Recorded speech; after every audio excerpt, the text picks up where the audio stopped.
Hello students, welcome to step up academy. मैं अंजलि सिंह कुशवाहा और मैं हूं आपकी बायोलॉजी ट्यूटर। आज हम स्टार्ट करेंगे क्लास 12th के chapter number 5 that is molecular basis of inheritance के एक नए टॉपिक को जिसका नाम है जेनेटिक कोड। इसके पहले वाले जो लेक्चर वीडियोस देखे आपने, उसमें हमने पहले देखा था सेंट्रल डॉगमा। क्या पढ़ा था हमने? सेंट्रल डॉगमा, जिसमें मैंने आपको एक चीज़ सिखाई थी कि जो जेनेटिक इन्फॉर्मेशन होती है वो प्रोसेस होती है फ्रॉम डीएनए टू आरएनए। मतलब इन शॉर्ट समझें तो क्या होता है, डीएनए से बनता है आरएनए और आरएनए से बनते हैं प्रोटीन्स। ये बात हम डिस्कस कर चुके थे। अब ये जो प्रोसेस होती है क्या डीएनए से बना आरएनए, इसको हम बोलते हैं रेप्लिकेशन। तो रेप्लिकेशन कैसे होता है, कौन से एंजाइम्स उसमें काम करते हैं, ये सब सारी बातें हमने डिस्कस कर ली थी।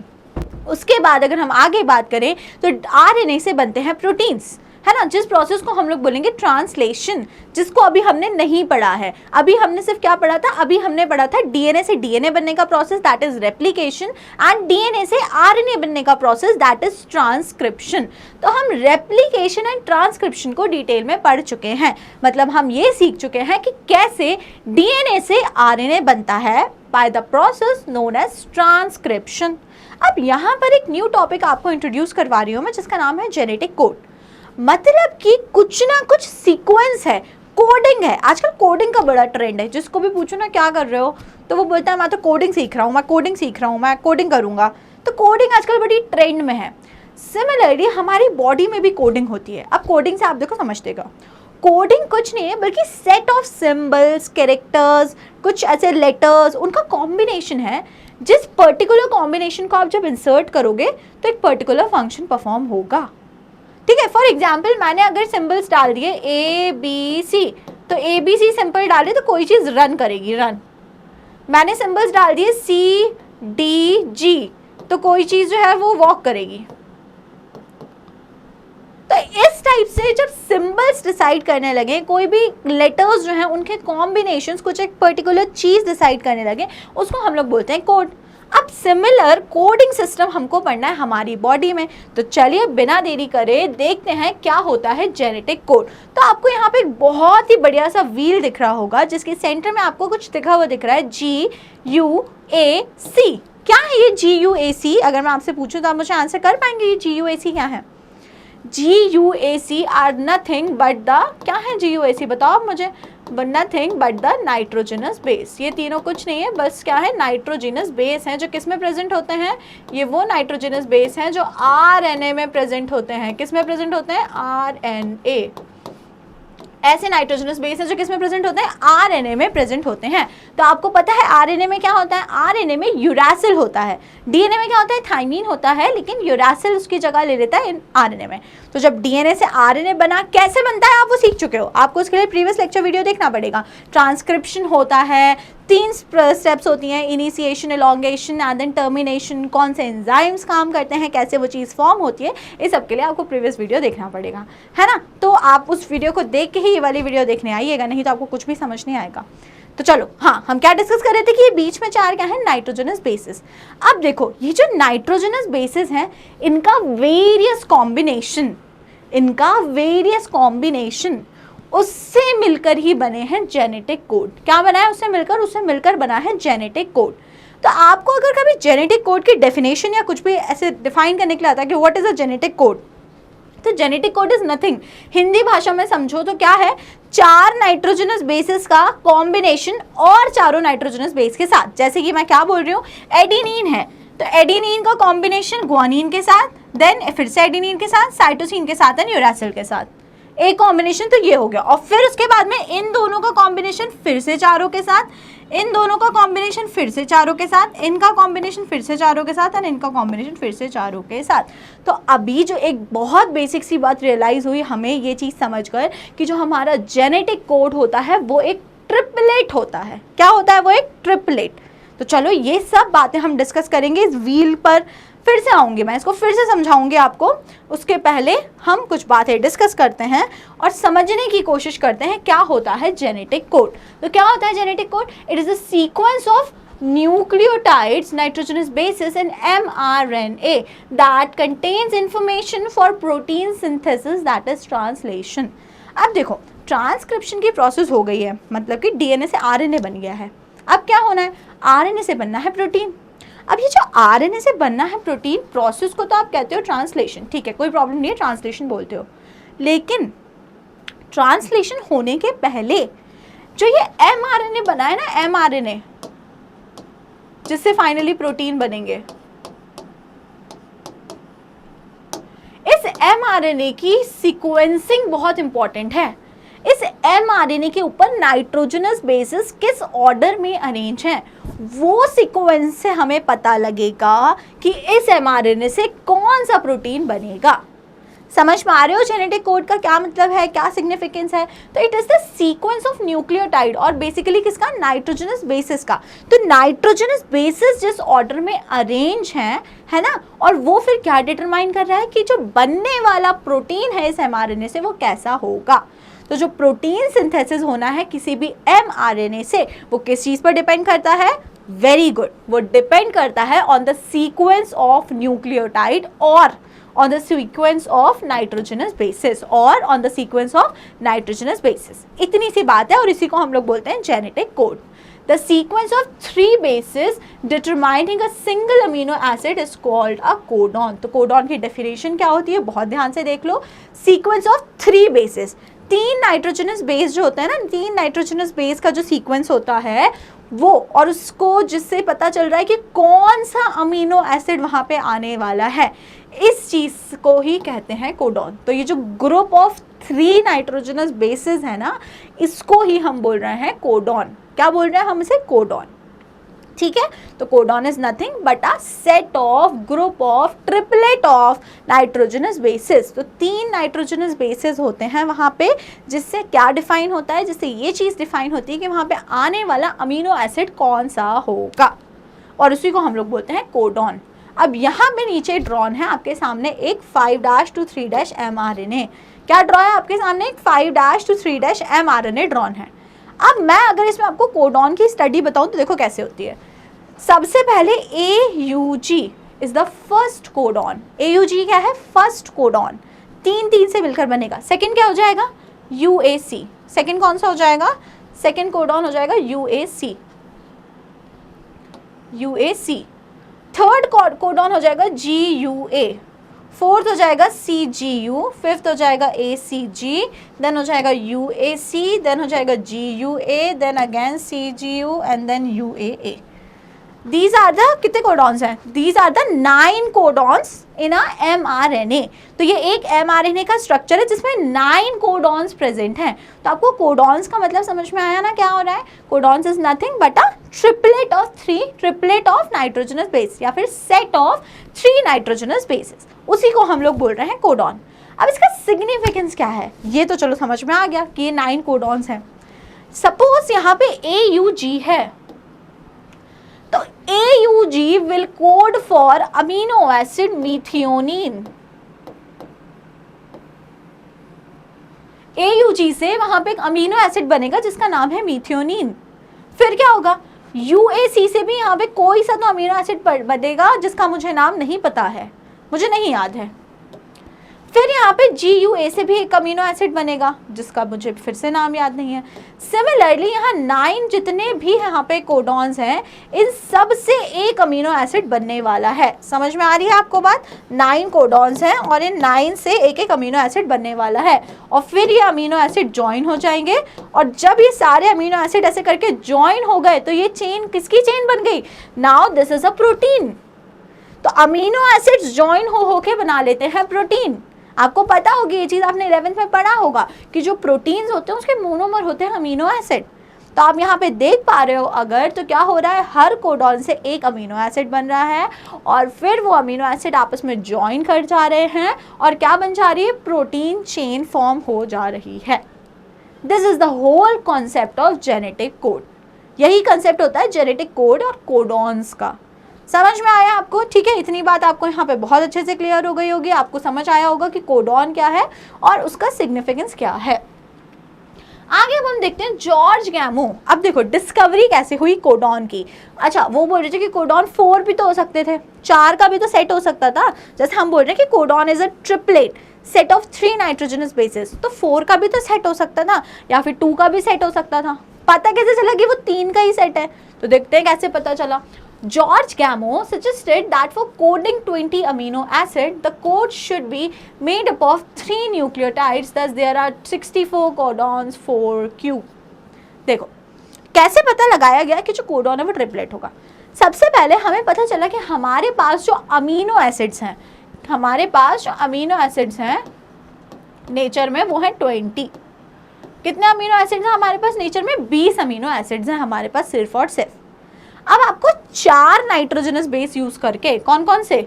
Guanine, cytosine, uracil and adenine, ये चारों नाइट्रोजनस बेस के कॉम्बिनेशन को यूज करके आपको ये 20 अमीनो एसिड्स बनाने हैं। क्लियर हो रहा है मैं क्या बोल रही हूँ? एक बार फिर से बोल देती हूँ। इनके कॉम्बिनेशन, इन चारों नाइट्रोजनस बेस के कॉम्बिनेशंस को यूज करके आपको ये 20 अमीनो एसिड डिजाइन करने हैं। ये है हमारा टारगेट, इसी पे हम काम करेंगे। अब सबसे पहले उन्होंने सोचा 4 टू द पावर 1 कर देते हैं। क्या कर देते हैं? 4 टू द पावर 1। 4 का सेट होगा। कितना सेट होगा? 4 का सेट होगा। तो जब 4 टू द पावर 1 करते हैं तो इसका आंसर आता है 4।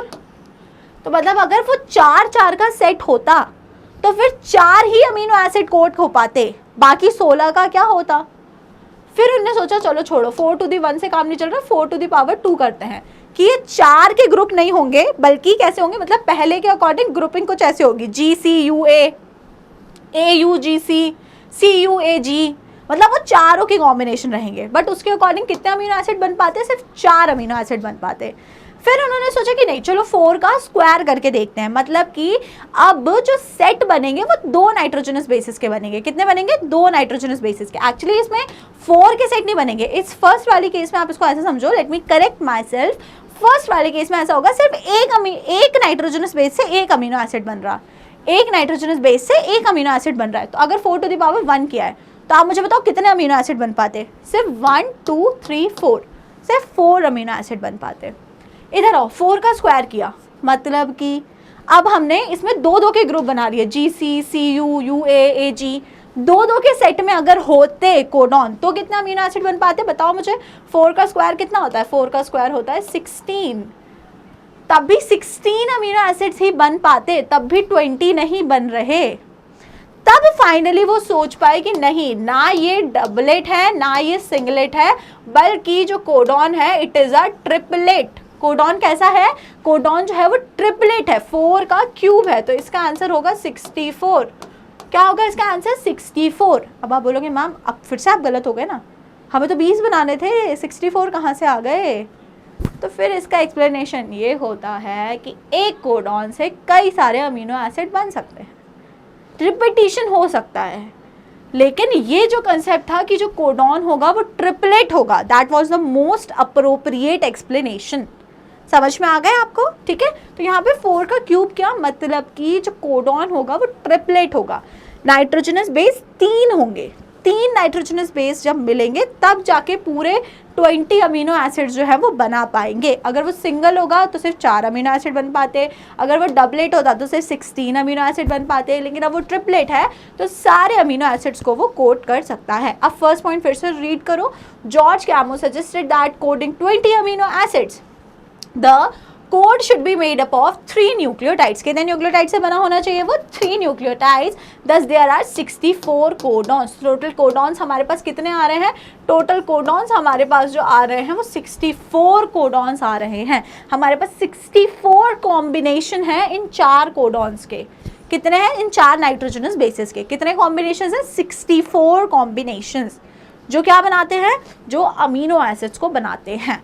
ओके तो आपको ध्यान क्या रखना है? कोडॉन इज ए ट्रिपलेट, है ना, 3 नाइट्रोजनस बेस से मिलकर बना है। साथ ही साथ में टोटल कितने कोडॉन्स है? We have total in number 64 codons. कितने कोडॉन्स हमारे पास? 64। आगे देखते हैं। Hargobind Khorana developed a chemical method in synthesizing RNA molecules with defined combination of bases, homopolymers and copolymers. तो हरगोबिंद खुराना जो है वो एक साइंटिस्ट हैं। उन्होंने क्या किया था? उन्होंने एक वेल डिफाइंड कॉम्बिनेशंस में आरएनए का सिंथेसिस किया था और उसमें फिर वही जेनेटिक कोड की स्टडी की थी हरगोबिंद खुराना ने। मेजर जो था ट्रिपलेट वाला जो काम था वो हमको एक्सपेरिमेंट करके प्रूव किया था जॉर्ज गैमो ने, ठीक है, मैथमेटिकल एनालिसिस करके। Then Marshall Nerberg developed cell-free system for protein synthesis। तो आपको यहाँ पे कुछ साइंटिस्ट के नेम मेंशन है, अगर आप इनके एक्सपेरिमेंट्स याद रखोगे तो आपको ईजी रहेगा for solving the MCQ questions, है ना। तो आपको ध्यान रखना, मार्शल न्यूरेनबर्ग सेंटर्स जो हैं उन्होंने क्या डेवलप किया था, उन्होंने एक सेल फ्री सिस्टम डेवलप किया था और उसमें करवाया था प्रोटीन सिंथेसिस। लास्टली अगर हम बात करें, Severo Ochoa enzyme which is also known as polynucleotide phosphorylase is used to polymerise RNA with defined sequences in a template independent manner. अब देखो एंजाइम होता है, कौन सा एंजाइम है, Severo Ochoa enzyme, Severo Ochoa enzyme which is also known as polynucleotide phosphorylase. तो ये इसको हम कहाँ यूज़ करते हैं, इसको हम यूज़ करते हैं कहीं ना कहीं टू पॉलीमराइज RNA को सिंथेसाइज करने के लिए हम इस एंजाइम को यूज़ करते हैं। लेकिन जो RNA का सिंथेसिस होता है वो टेम्पलेट डिपेंडेंट फैशन में होता है, वो टेम्पलेट पे डिपेंडेंट रहता है। लेकिन अगर हम इस एंजाइम को यूज़ कर रहे हैं तो हम टेम्पलेट इंडिपेंडेंट फैशन में इसको हम सिंथेसाइज कर सकते हैं। तो ये कुछ ठीक है मिसलेनियस पॉइंट्स थे जिसको आप याद रखो, है ना।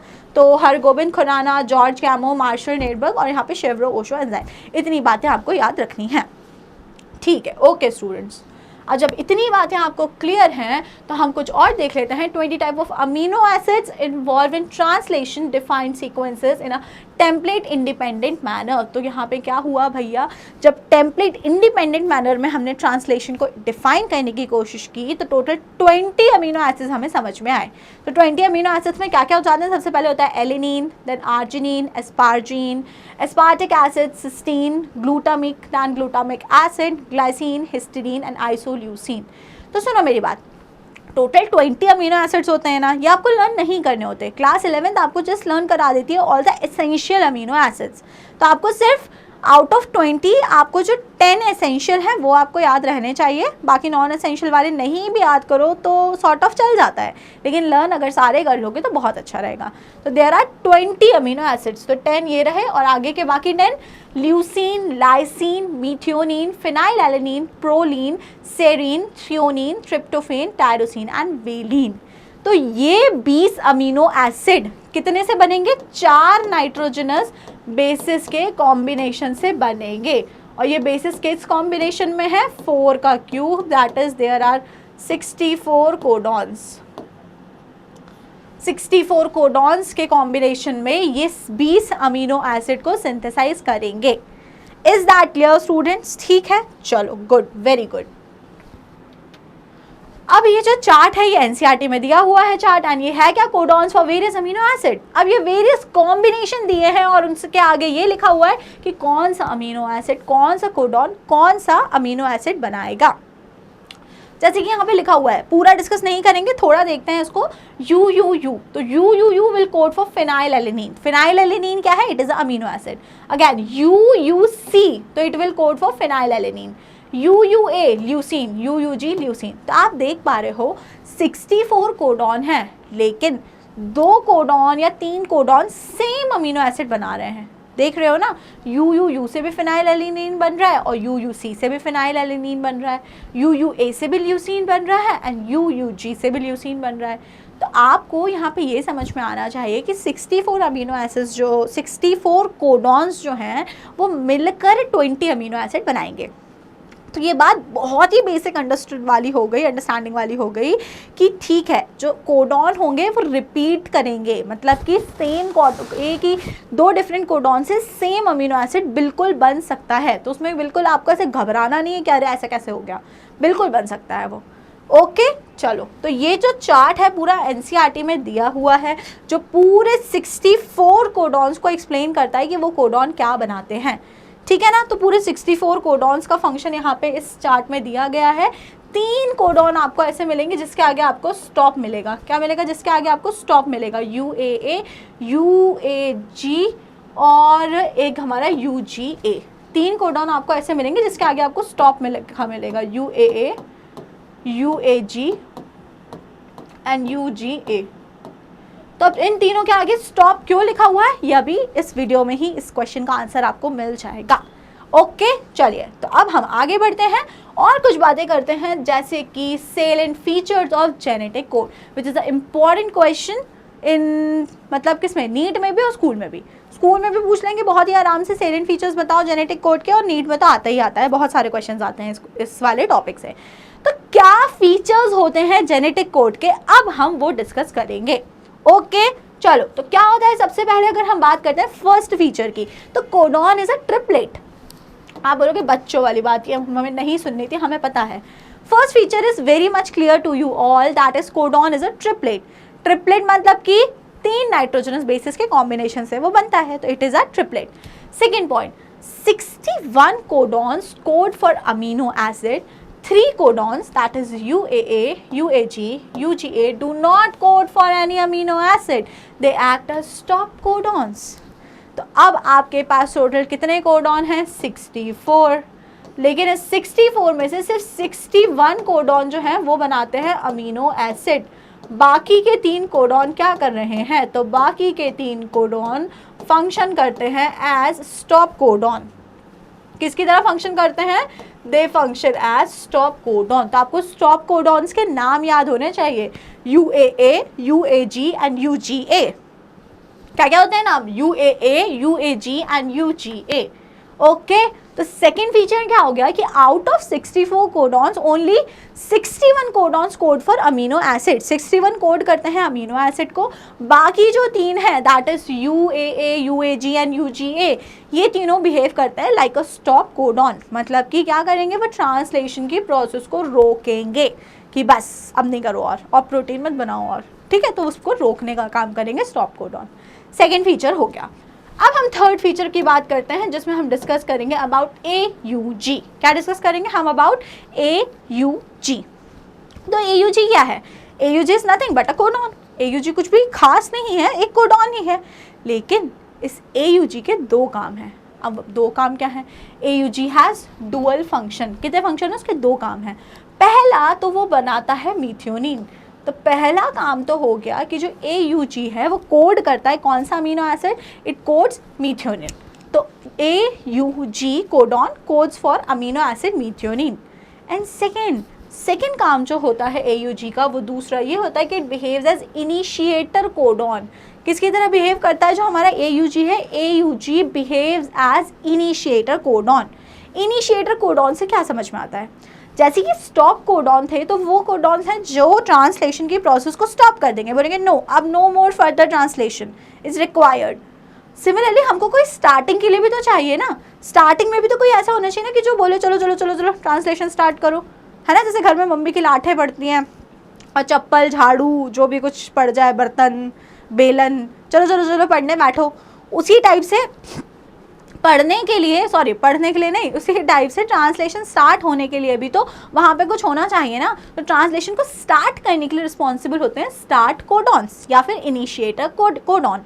और वो कौन सा होता है, वो होता है AUG। तो AUG कोडॉन के 2 काम हो गए। पहला काम क्या हो गया कि it codes for amino acid मीथियोनिन। तो पहला फंक्शन हो गया कि वो मीथियोनिन के लिए कोडिंग करता है। एंड सेकेंड फंक्शन उसका क्या हो गया, सेकेंड फंक्शन AUG का हो गया कि it act as, it behave as initiator codon या फिर स्टार्ट कोडॉन। तो वो स्टार्ट कोडॉन या फिर इनिशिएटर कोडॉन की तरह बिहेव करता है। ओके, तो हम 3 फीचर्स देख लिए हमने। चौथा फीचर देखते हैं, क्या an amino acid is coded by many codons except AUG for methionine and UGG for tryptophan, such codons are called degenerate codons. तो NCERT से लाइन लिखती है codons are degenerate, codons are degenerate. अब degeneracy of codon से हमें क्या समझ में आता है, डीजेनरेसी ऑफ कोडॉन से हमको ये समझ में आता है कि एक अमीनो एसिड कई सारे कोडॉन से बन सकता है। हमने देखा था UAA एंड UAG दोनों ही फिनाइल एलेनिन बना रहे थे। क्या बोला मैंने, UAA एंड UAG, ये दोनों अलग कोडॉन हैं, ये एक अलग कोडॉन है और ये एक अलग कोडॉन है, लेकिन इन दोनों से जो बनने वाला अमीनो एसिड है वो सेम है, दैट इज फिनाइल एलेनिन। तो ये जो प्रॉपर्टी होती है कोडॉन्स की कि एक कोडॉन जो है उससे कई सारे अमीनो एसिड बन सकते हैं, इस प्रॉपर्टी को हम लोग बोलते हैं डीजेनरेसी ऑफ कोडॉन्स। क्या बोलते हैं इस प्रॉपर्टी को हम लोग, इस प्रॉपर्टी को हम लोग बोलते हैं degeneracy of codons. Is that clear students? ठीक है, समझ में आई ये बात? तो आपको अभी तक कितने 4 फीचर्स क्लियर हो गए हैं। 4 फीचर्स कितने क्लियर? क्या 4 फीचर्स अभी आपको क्लियर हो गए हैं। अब हम आगे कुछ और फीचर्स देखते हैं। आगे अब कुछ और फीचर्स देख लेते हैं, जैसे कि no punctuation between adjacent codon. ये कौन सा है? Feature number 5। No punctuation between adjacent codon, commaless code, the codon is read in mRNA in a continuous fashion. अब देखो क्या होता है, जब भी आप कोडॉन्स को एक्सप्रेस कर रहे हो, लिख रहे हो, तो उसमें कोई भी पंक्चुएशन मार्क्स नहीं आते हैं, जैसे कि कॉमा, फुल स्टॉप, सेमीकोलन्स, ये सब नहीं आएंगे उसमें। वो एक कंटिन्यूअस फैशन में लिखा जाता है बिना किसी पंक्चुएशन मार्क के। और इवन mRNA में भी जब आप कोडॉन को स्टडी कर रहे हो, फॉर एग्जांपल AUG है, देन CGU है, कुछ भी उसमें जो ऑर्डर है, तो उसमें आप उसको कंटिन्यूअस फैशन में रीड करते हो विदाउट एनी पंक्चुएशन। हाँ, तो ये फीचर है कोडॉन का। इसको आप, ये बात आपको ऐसी लग रही होगी सुनने में, अरे मैम ठीक है ये क्या बात हुई, लेकिन it is a feature, silent feature of genetic code and it is mentioned in NCERT and that is why it is important. Okay students, चलिए ठीक है, आगे अब अगला फीचर देखते हैं, that is genetic code is universal. This point is very very important and is asked in NEET 2019, पूछ चुका है ये question. Genetic code is universal. Example, from bacteria to human, UUU codes for phenylalanine. Some exceptions are found in mitochondrial codons and some protozoans. अब सुनो, genetic code जो है ना वो यूनिवर्सल है। इसका मतलब क्या है? यूनिवर्सल का कुछ भी है तो उसका ये मतलब हो जाता है जो चीज़ यहाँ इंडिया में हो रही है वही चीज़ ऑस्ट्रेलिया में होगी, वही कहीं भी अब कहीं चले जाओ वो वही चीज़ होनी है। सिमिलरली यूनिवर्सल का ये भी मतलब हो गया कि जो यहाँ के ह्यूमन बींग्स में है या यहाँ के ह्यूमन में है वो वहाँ के बैक्टीरिया में होगा, या वहाँ के बैक्टीरिया में है तो यहाँ के ह्यूमन में होगा। मतलब समझ रहे हो ना, जो भी चीज़ है वो यूनिवर्सल है। स्काई इज़ ब्लू तो यूनिवर्सल ही है ना, ब्लू ही है ना सब जगह, कहीं पे पिंक विंग स्काई या फिर ग्रीन स्काई या फिर ऑरेंज, नहीं ऑरेंज तो कभी कभी हो जाता है, मैं कॉन्ट्राडिक्ट हो जाऊंगी, और कोई सा अजीब सा कलर का स्काई ब्लू ही होता है ना, तो दैट इज यूनिवर्सल, वो फिक्स्ड है पूरी दुनिया जहान में। वैसे ही जेनेटिक कोड भी फिक्स्ड है, यूनिवर्सल है। तो वो एक्सप्लेन कैसे करते हैं universality of the genetic code? उन्होंने ऐसे एक्सप्लेन किया है कि UUU एक जेनेटिक कोड है, तो UUU एक जेनेटिक कोड जो ह्यूमन बींग्स में बना रहा है कौन सा अमीनो एसिड? जो ह्यूमन बींग्स में बना रहा है फिनाइल एलेनिन। तो वो सिर्फ ह्यूमन बींग्स में फिनाइल एलेनिन नहीं बना रहा, अब चाहे वो बैक्टीरिया में हो चाहे किसी में भी हो, वो UUU अब सिर्फ और सिर्फ क्या बनाएगा? UUU will code for phenylalanine. तो this is the universality of the genetic code. लेकिन इस यूनिवर्सल में कुछ एक्सेप्शंस हैं जो किसमें मिलते हैं? Mitochondrial codons and some protozoa. तो प्रोटोजोआ में और माइटोकॉन्ड्रिया में कुछ जो होते हैं कोडॉन्स उनमें कुछ एक्सेप्शन देखने को मिलेंगे, नहीं तो जेनेटिक कोड जो है वो यूनिवर्सली एक्सेप्टेड है, यूनिवर्सल है। अगला पॉइंट या अगला फीचर जो है कि genetic code is non overlapping. Genetic code कैसा होता है? नॉन ओवरलैपिंग टाइप का होता है। अब ये नॉन ओवरलैपिंग से आप क्या समझते हो? मतलब मिक्सिंग नहीं होगी, है ना, कि इसको इसके साथ मिला दिया, इसको इसके साथ, एक कोड है तो वो सेपरेट अपना कोड है ना, it has its own characteristic points and features, वो किसी और के साथ में मिलकर कुछ नया कॉम्बिनेशन क्रिएट नहीं करेगा। तो this is genetic code is non overlapping. Last point हम लोग जो देखते हैं कि genetic code is unambiguous and specific, that is one codon specifies only one amino acid. अब देखो, डीजेनेरेसी में और अनएम्बिगुअस नेचर में इन दोनों में कंफ्यूज नहीं होना होता है। क्यों नहीं कंफ्यूज होना होता है? डीजेनेरेसी ये बोलती है, क्या बोलती है कि एक अमीनो एसिड कई सारे कोडॉन्स के थ्रू बन सकता है, मतलब कई सारे कोडॉन्स एक ही अमीनो एसिड बना सकते हैं। ये नेचर कौन सा हो गया? डीजेनेरेसी। लेकिन ये अनएम्बिगुअस और स्पेसिफिक क्या बोलता है? ये अनएम्बिगुअस और स्पेसिफिक ये बोलता है कि one codon specifies only one amino acid. एक कोडॉन से सिर्फ एक ही अमीनो एसिड बनेगा, एक कोडॉन एक amino acid. This is specificity. और कौन सा नेचर? अनएम्बिगुअस। तो अनएम्बिगुअस या स्पेसिफिसिटी क्या हो गया कि एक codon will code for one amino acid, एक कोड से एक अमीनो एसिड बनेगा, ये होता है अनएम्बिगुअस। और बहुत सारे अमीनो एसिड अलग अलग कोडॉन, मतलब एक ही अमीनो एसिड अलग अलग कोडॉन से बन सकता है, दिस इज डीजेनेरेसी। तो मैं अभी आपको ये चीज़ बहुत अच्छे से समझा रही हूँ कि डीजेनरेसी में और किसमें, अनएम्बिगुअस नेचर में कंफ्यूज नहीं होना है। अनएम्बिगुअस नेचर बोलता है 1 कोडॉन 1 अमीनो एसिड, एक कोडॉन सिर्फ एक ही अमीनो एसिड बनाएगा। ओके वो ऐसे मल्टीपल नहीं कि एक कोडॉन 10 अमीनो एसिड बना रहा है, ऐसे नहीं होता। एक कोडॉन सिर्फ एक अमीनो एसिड बनाएगा, लेकिन एक अमीनो एसिड कई सारे कोडॉन से बन सकता है। ये नेचर कहला जाता है ये नेचर क्या कहलाता है, डीजेनरेसी। तो डीजेनरेसी और अनएम्बिगुअस में आपको बिल्कुल भी कंफ्यूज नहीं होना है। सो दीज वर सर्टेन या सम फीचर्स ऑफ किसके, हमारे जेनेटिक कोड के। तो ये जेनेटिक कोड के फीचर्स हैं, इंपॉर्टेंट हैं, आपको याद रखना है, एग्जाम्स में भी बहुत ज़्यादा पूछे जाते हैं और ये इंपॉर्टेंट है। ओके यहाँ तक खत्म हुआ है ना, और अब हमने पढ़ लिया है पूरा जेनेटिक कोड। तो अगर आपको कोई भी अभी तक डाउट आया है जेनेटिक कोड में, तो अपने डाउट्स को कमेंट सेक्शन में मेंशन कीजिए, पूछिए मुझसे, मैं आपके क्वेश्चंस को आंसर करूंगी। ओके ठीक है, चलिए अब अगर हम जेनेटिक कोड पढ़ चुके हैं तो हम एक नया टॉपिक देखते हैं जिसका नाम है म्यूटेशन एंड जेनेटिक कोड। मतलब रिलेटेड ये जेनेटिक कोड से ही है, बट ये म्यूटेशन है। तो अब म्यूटेशन तो हम पढ़ चुके हैं थोड़ा थोड़ा पिछले वाले चैप्टर में। क्या होता है म्यूटेशन? म्यूटेशन होता है एनी सडन और random change in the sequence of a nucleotide और डीएनए। डीएनए के सीक्वेंस में कोई भी चेंज हो जाना, एकदम रैंडम चेंज, उसको ही हम लोग बोलते हैं म्यूटेशन। तो यहाँ पे म्यूटेशन हमें क्या बता रहा है, relationship between genes and DNA are best understood by mutation studies.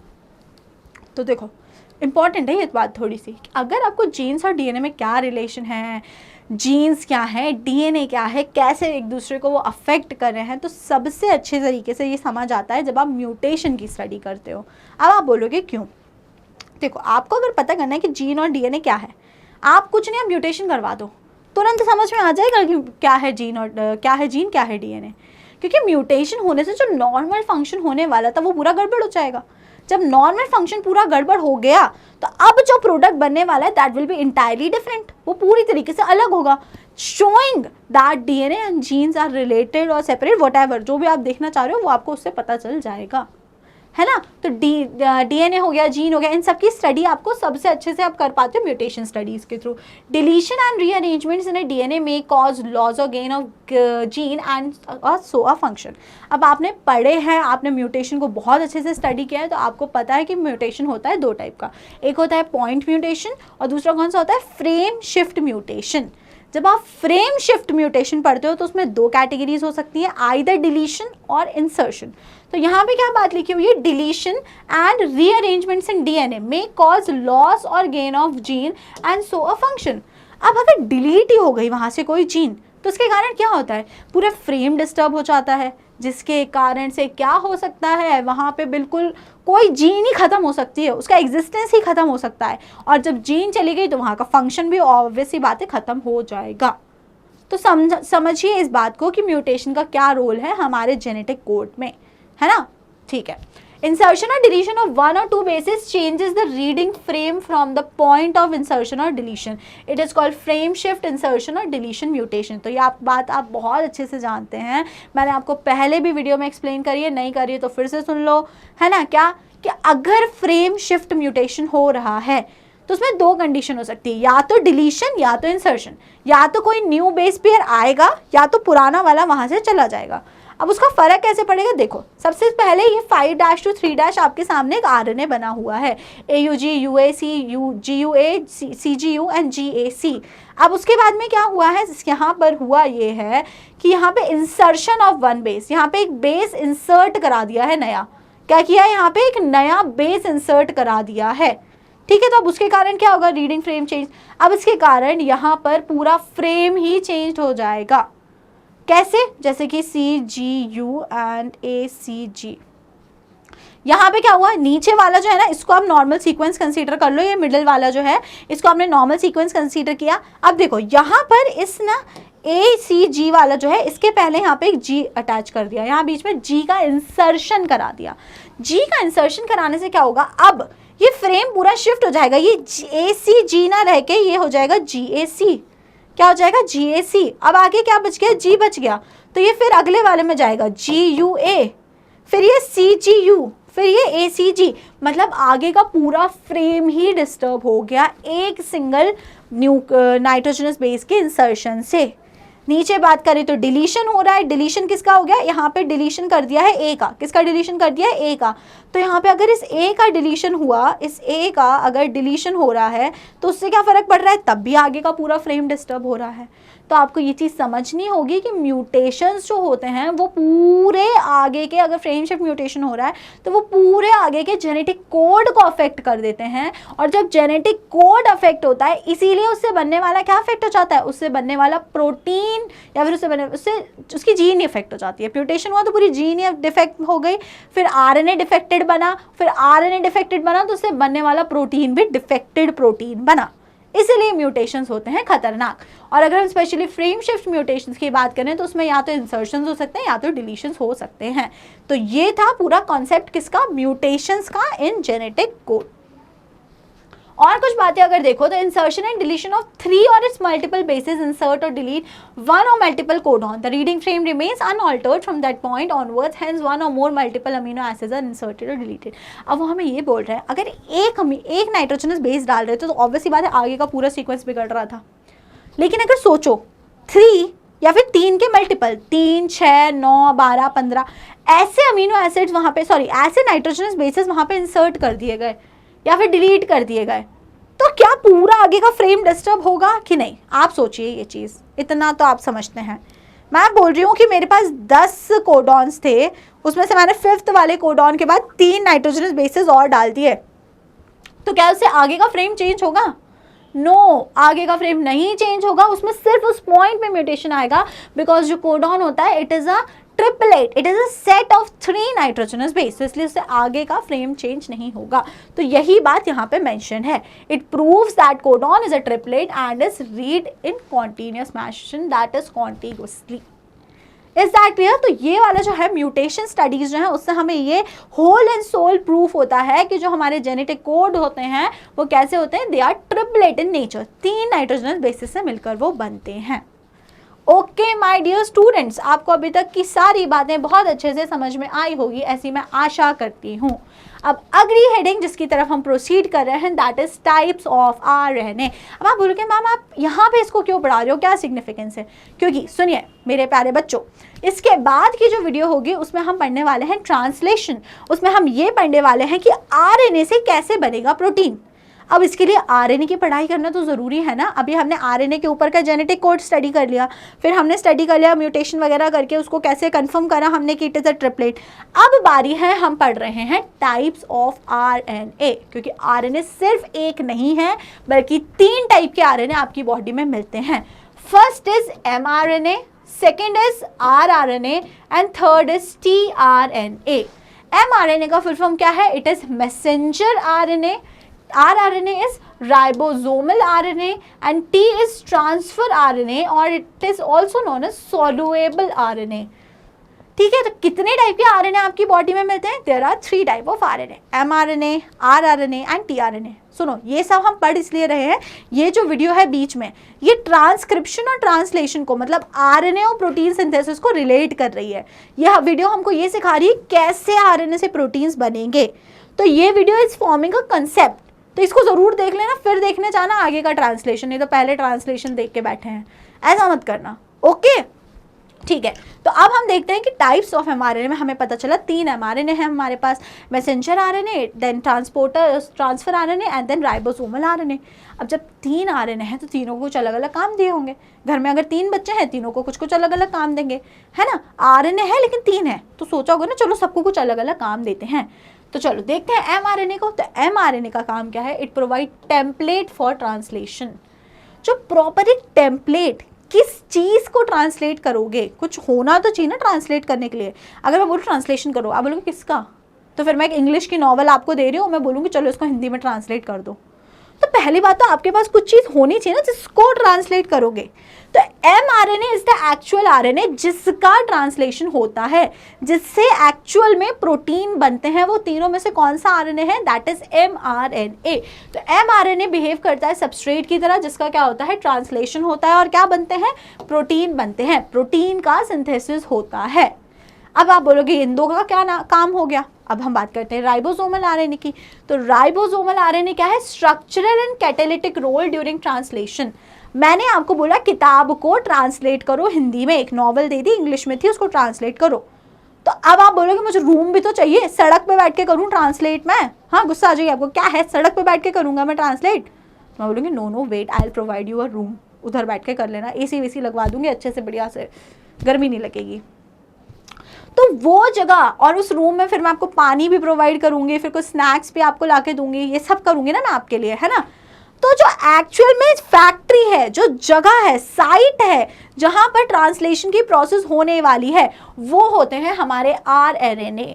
तो आरएनए वो जगह है जिसके अंदर ट्रांसलेशन की प्रोसेस होगी। तो structural and catalytic enzymes provide करेगा हमारा आरएनए ड्यूरिंग ट्रांसलेशन। तो ट्रांसलेशन जो प्रोसेस होगी वो किसके अंदर होगी, वो होगी आरएनए के अंदर। ठीक है, आगे बात समझ में। अब आपको मैंने रूम दे दिया था, आपको पानी स्नैक्स वहाँ पे मैंने प्रोवाइड करवा दिए थे। जिस चीज़ का ट्रांसलेशन करना है that is a English novel, मैंने आपको वो भी दे दी थी। अब क्या रह गया, अब ये रह गया कि वहाँ पे पेन वेन नहीं रखे थे और कंप्यूटर नहीं था, लैपटॉप नहीं था, चार्जिंग केबल्स नहीं थी, ये सब नहीं था। अब आप कब तक बार बार उठ के जाते, एक बार आप उठ के गए पानी लेके आए, फिर उठ के गए, फिर कुछ लेके आए, तो आप ऐसे बहुत डिस्टर्ब हो रहे थे, फिर आपको गुस्सा आ गई, मैम ऐसे थोड़ी होता है, मुझे एक छोटू तो चाहिए ना अपने पास में जिसको मैं बोलूँ ए छोटू चलो पेन लेके आओ, तो छोटू तो चाहिए। तो here also we have a छोटू, दैट इज टीआरएनए। छोटू क्या करता है, चाय लाता है छोटू और कुछ भी लेके आ जाता है, तो वी हैव टीआरएनए। तो टीआरएनए क्या कर रहा है, tRNA is bringing amino acid for protein synthesis and reads the genetic code. दो काम कर रहा है टीआरएनए, पहला तो अमीनो एसिड्स को लेकर आ रहा है और दूसरा जेनेटिक कोड को रीड कर रहा है।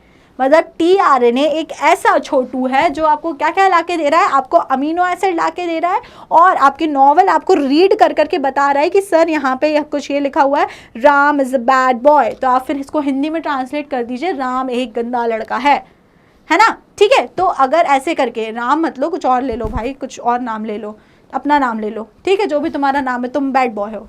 ओके, समझ में आई आपको बात। तो यहाँ पे तीनों आरएनए के आपको रोल बहुत क्लियर होने चाहिए। एमआरएनए वो चीज है जिसका एक्चुअल में ट्रांसलेशन होगा, तो that was your book, the novel जिसको आप ट्रांसलेट करने वाले हो, substrate. Then rRNA, ribosomal RNA is the factory, is the site जिसके अंदर ट्रांसलेशन होने वाला है। ठीक है, तो वो एंजाइम्स प्रोवाइड करेगा, कैटालिटिक एक्शन देगा। देन टीआरएनए, अब आपको वहां पे आपको करना क्या है, वहां पे आपके पास एमआरएनए है, उसके ऊपर कोडॉन है, उसको रीड करना है और उसके ऊपर अकॉर्डिंगली जो वहां पे कोडॉन है उसके अकॉर्डिंग अमीनो एसिड लगाते जाना है। लेकिन अमीनो एसिड वहां पहले से थोड़ी है, तो अमीनो एसिड को पकड़ के लाने का काम नंबर 1 और नंबर 2 उस जेनेटिक कोड को रीड करने का काम, ये दोनों काम हमारा छोटू करेगा, दैट इज टीआरएनए। तो आपको तीनों आरएनए के फंक्शन क्लियर हो गए होंगे, ये भी आपको समझ में आया होगा। जब ये तीनों आरएनए एक साथ सिंक्रोनाइज्ड मैनर में काम करेंगे तब जाके हमारा प्रोटीन सिंथेसाइज होगा। ओके, तो आपको ये तीनों अच्छे से क्लियर हो गए, तीनों हमारे आरएनए, वेरी गुड। चलो ठीक है, तो अब जब तीनों आरएनए क्लियर हैं तो हम कुछ स्पेशल बात कर लेते हैं हमारे किसके बारे में, टीआरएनए के बारे में थोड़ी सी बात कर लेते हैं। Francis Crick postulated presence of an adapter molecule that can read the code and to link with amino acid। तो फ्रांसिस क्रिक ने जब डबल हेलिक्स मॉडल दिया था उन्होंने और बहुत कुछ दिया था, उन्होंने तभी बोल दिया था कि वहाँ पे कोई एडाप्टर मॉलिक्यूल होगा जो दो काम करेगा, पहला तो कोड को रीड करेगा और दूसरा अमीनो एसिड्स लेकर आएगा। उन्होंने बहुत पहले ये चीज़ बोल दी थी कि कुछ तो ऐसा होगा जो दो काम करेगा, पहला तो जेनेटिक कोड को रीड करेगा और दूसरा हमारे अमीनो एसिड्स को लेकर आएगा। बाद में जब डिटेल स्टडी हुई तो टीआरएनए वो एडाप्टर मॉलिक्यूल निकला जो ये दोनों काम करेगा, है ना। तो tRNA is called adaptor molecule because it has, अब टीआरएनए का स्ट्रक्चर इंपॉर्टेंट होता है, तो उसका स्ट्रक्चर अभी हम डिस्कस करते हैं। एन एंटी कोडॉन लूप, सबसे पहले उसमें क्या होता है, एन एंटी कोडॉन लूप। अब ये एंटी कोडॉन लूप का क्या मतलब है, that has bases complementary to the codon. देखो क्या मतलब है, इधर वाले डायग्राम में देखो, ये जो नीचे है ना that is the anti codon loop, इसके नीचे यहाँ पे आएगा हमारा एमआरएनए। ये जो रेड कलर का गंदा सा मैंने बना दिया है ये है एमआरएनए। तो एमआरएनए पे क्या होंगे, एमआरएनए पे हमारे कोड्स होंगे, ए यू जी ब्ला ब्ला ब्ला जो भी होंगे। तो यहाँ पे ये जो कोड है एंटी mRNA के कोड को रीड करने के लिए tRNA के ऊपर होती है एंटीकोडॉन लूप। तो दिस आर्म या this side is known as anticodon arm या एंटीकोडॉन लूप, जो क्या कर रहा है, जो रीडिंग का काम कर रहा है mRNA के कोड की। ठीक है, तो रीडिंग ऐसे नहीं करेगा बुक खोल के रीड कर लिया, ऐसे नहीं, बल्कि कैसे रीड होगा आपको समझ में आ रहा है। उसके ऊपर एक एंटीकोडॉन लूप, एंटी मतलब कोडॉन के ऑपोजिट। सपोज अगर mRNA है ये, तो mRNA पे अगर यहाँ पे A है, U है, यहाँ पे G है, तो यहाँ पे जो tRNA आया होगा tRNA, तो tRNA पे बताओ क्या रहा होगा उसके ऑपोजिट, G के A के ऑपोजिट G, और यहाँ पे U के ऑपोजिट क्या आता है हमारा, U के ऑपोजिट आता है C एंड G के ऑपोजिट A, तो यहाँ पे रहा होगा GCA। तो GCA क्या हो जाएगा, GCA हो जाएगा हमारा एंटीकोडॉन लूप। ओके ठीक है, तो सबसे पहले क्या होता है tRNA के स्ट्रक्चर में एक होती है एंटीकोडॉन लूप। सेकंड नंबर पे होता है an amino acid acceptor end to which amino acid bind. फिर दूसरा यहाँ वाला जो एंड है, this end is known as amino acid acceptor end. तो नीचे वाला एंड पे क्या होता है हमारा एंटीकोडॉन लूप, ऊपर वाले एंड पे क्या होता है, अमीनो एसिड आके बाइंड होता है। कौन आके बाइंड होता है, अमीनो एसिड आके बाइंड होता है। ओके अमीनो एसिड को पकड़ता है। Then ribosome binding loop and enzyme binding loop. Then उसके बाद में ये और ये आपको दो लूप और दिख रही है, तो उसमें से इस साइड पे जो होती है वो होती है हमारी एंजाइम बाइंडिंग लूप, और इस साइड पे जो होती है वो होती है राइबोसोम बाइंडिंग लूप। आपके लिए इंपॉर्टेंट है इसकी पोलैरिटी, ये 3' होता है, ये 5' होता है। आरएनए है घूम गया है, बस घूमा हुआ आरएनए है। ठीक है, तो ये इसका 3' एंड है ये वाला, और ये इसका 5' एंड है। इस एंड पे अमीनो एसिड बाइंड होते हैं और इस एंड पे एंटीकोडॉन लूप होती है। बाकी इसको हम लोग बोलते हैं एंजाइम बाइंडिंग लूप, और इसको हम लोग बोलते हैं राइबोसोम बाइंडिंग लूप। तो this is the structure of a anticodon. और अगर इसका शेप पूछा जाता है किस टाइप का उसका शेप होता है, तो for initiation there is another tRNA called initiator tRNA. अच्छा, ट्रांसलेशन को स्टार्ट कराने के लिए एक सेपरेट टीआरएनए है, that is known as initiator tRNA. There are no tRNAs for stop codons. Stop codons के लिए कोई भी टीआरएनए नहीं है, इस बात को नोट कर लो बहुत अच्छे से। Secondary structure of tRNA looks like a clover leaf, और आपको ध्यान रखना है उसका secondary structure and 3D structure. तो जो सेकेंडरी स्ट्रक्चर होता है वो उसका दिखता है क्लोवर लीफ लाइक। तो अभी जो आपने देखा that is the clover leaf structure. और जो 3D स्ट्रक्चर होता है वो दिखता है इन्वर्टेड एल, उल्टे एल की तरह दिखता है, उल्टे एल की तरह। तो आपको ध्यान रखना है जो टीआरएनए का सेकेंडरी स्ट्रक्चर है वो होता है क्लोवर लीफ शेप, एंड जो 3D स्ट्रक्चर होता है टीआरएनए का वो होता है इन्वर्टेड एल। कैसा होता है, इन्वर्टेड एल शेप्ड। तो this is everything about tRNA, है ना। और ये आपको समझ में आ गया होगा, ये वाला डायग्राम देखो, इसमें आपको इन्वर्टेड एल शेप का दिखेगा। तो ये हो गई एंटीकोडॉन लूप, ये हो गई हमारी ऊपर कौन सी, amino acid binding loop. Then एक साइड में कौन सी होती है, राइबोसोमल बाइंडिंग, और दूसरे साइड में एंजाइम बाइंडिंग लूप। तो ये जो होते हैं वेरियस पार्ट होते हैं हमारे टीआरएनए के। Okay students, so that is all for today. आज हमने पूरा बेसिक समझा है कि कैसे प्रोटीन सिंथेसिस होगा, क्या क्या चीज़ें उसमें इन्वॉल्व होंगी। तो हमने आरएनए के कोडॉन्स की स्टडी करी, प्लस हमने वेराइटी या टाइप्स ऑफ आरएनए की स्टडी करी। ओके, तो अब अगर आपको कोई भी डाउट होता है तो अपने डाउट्स को फटाफट से कमेंट सेक्शन में पूछ लीजिएगा। और बाकी क्या करना है आपको, वीडियो अगर पसंद आई है तो वीडियो को ज़रूर करिएगा लाइक, और स्टेप अप अकेडमी को कर लीजिएगा subscribe. Thank you and keep watching.